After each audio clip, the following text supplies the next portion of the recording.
day 15 of my autoimmune paleo protocol AIP diet, and today I wanted to go over what autoimmune disease is.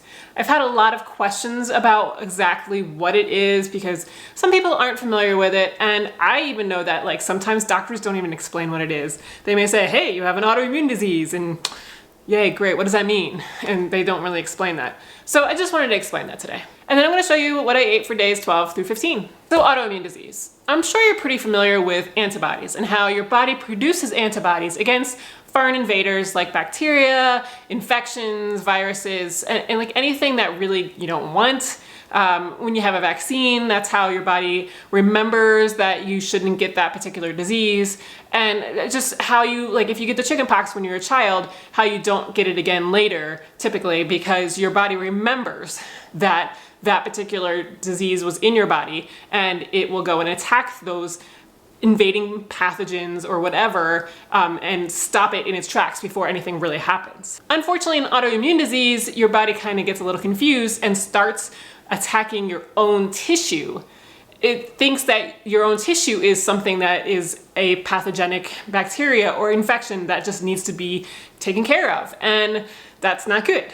Typically, autoimmune disease actually stays in a body for quite some time before you see symptoms, because it has to be enough tissue damage for you to manifest symptoms and to really notice that you have something going on, unfortunately. Autoimmune disease is not contagious, so don't worry about that.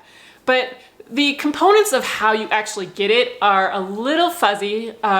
It's kind of like a mixture of things. It's partly genetic, but it doesn't necessarily have to be. It's kind of like 1/3 part genetic, 1/3 part environment and toxins around you and all of that kind of stuff. And if you've gotten an infection, for example, Epstein-Barr or mono is associated with many autoimmune diseases because the particular way that the protein of the disease looks a lot like some of your tissue in your body. So once you get a disease like that, then your body kind of just gets confused and starts attacking tissue that just looks like the bacteria or the cells from that disease.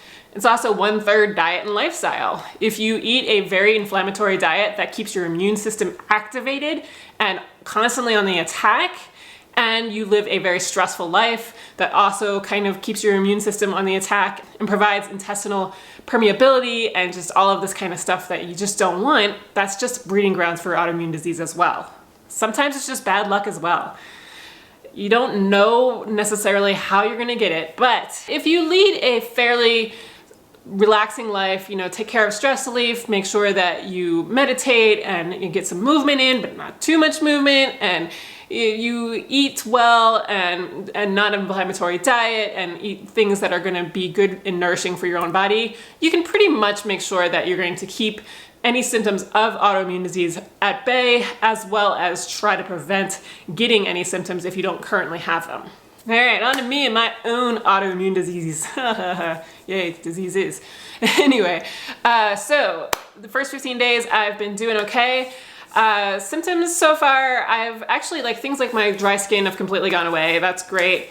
I'm gonna go over the list that I shared with you on day 1 in the next video, but just basically the sleepiness in the afternoons is kind of going away. I haven't really needed to take a nap except if I've been doing something really intensive in the morning. Like I had to go help with a consignment sale the other day and I was just tired at the end of that. But a lot of that's because I'm an introvert and having to talk to people for a couple hours at a time, that just really drains me. So taking a nap and getting into nature and things like that are kind of the things that I need to unwind after an event like that. So in terms of what I've eaten, Saturday morning I had to have a quick breakfast, so I just had the remainder of that Brussels sprout, apple, and sweet potato thing roasted in bacon fat with an apple sage sausage that I had made during that batch cooking week prior to AIP, as well as another one of those English muffins with tiger nut butter on top of it. Lunch on Saturday, I was not home again. I had to work that consignment sale, so again I had that crepes with turkey, prosciutto, the fig apricot jam thing that I made,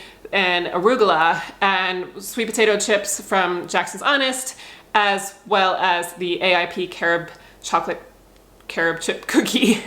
So dinner on Saturday night, none of us really felt like having the salmon I had taken out of the freezer. It was a cold, rainy night. I just don't want salmon on a night like that. So we made a ham and pineapple pizza. It was a recipe from the Healing Kitchen book, and it was really good. I was really surprised. I really like the crust, and we'll probably be making that again in the future. Sunday morning was Mother's Day. So for breakfast, I wanted some pancakes. I was so sick of seeing my family eat pancakes every day without me, so I was like, I want pancakes. We were gonna make waffles, but the waffles needed green plantains. We didn't have them, but the pancakes were fine. And we served those up with some white sweet potato hash browns and another one of those apple sage sausages that I had made during batch cooking. I also had a maple latte from the Healing Kitchen book as well. For lunch on Sunday, I had a leftover crepe, so I just piled that on a plate and then piled on top of it some tuna salad that I made. It was tuna salad with avocado mayo from the Healing Kitchen and some celery, some sugar-free fruit juice sweetened cranberries, apples, parsley, and salt. And I put that over a bed of mixed greens. So dinner on Sunday, this is not my husband's fault. So, don't blame him on this one. We went fishing all day, and we made the decision to stay out because we were doing well and we were having a lot of fun, but then we didn't have a lot of time to make dinner. So that salmon that I had taken out of the freezer was what we were gonna have. And when I was putting everything in my freezer, getting organized for AIP, I had found a piece of salmon that was, in the freezer in the back, and I had put it in the bag with all the other ones, and that was the one that I ate, and it didn't taste good. I think something was wrong with it. So unfortunately, that was the only one that was AIP compliant when we had made it. So as you can see on my plate, I had the creamy broccoli mash that we had last week that I really liked. I made that again. And then some asparagus cooked with balsamic vinegar with the salmon. Well, I had one bite of the salmon and I just threw that part out, and I cooked up 2 pieces of bacon. So I had 2 pieces of bacon, the creamy mash, and asparagus for my Mother's Day meal. Whoop-de-doo. Again, not my husband's fault, so don't go blaming him. For breakfast Monday, I had forgotten that I had some leftover coconut chicken from Friday. Could have totally had that on Mother's Day, but no. So I had that with some leftover patacones that I had heated up in the toaster oven. That's a really great way to reheat patacones, by the way, the oven or toaster oven. And I had that with one leftover pancake. For lunch on Monday, I had a bowl of mixed greens with coconut cauliflower rice, with some of that shredded roast beef that I had made during the AIP batch cooking session prior to doing all this, some sliced radishes, and some avocado mayo.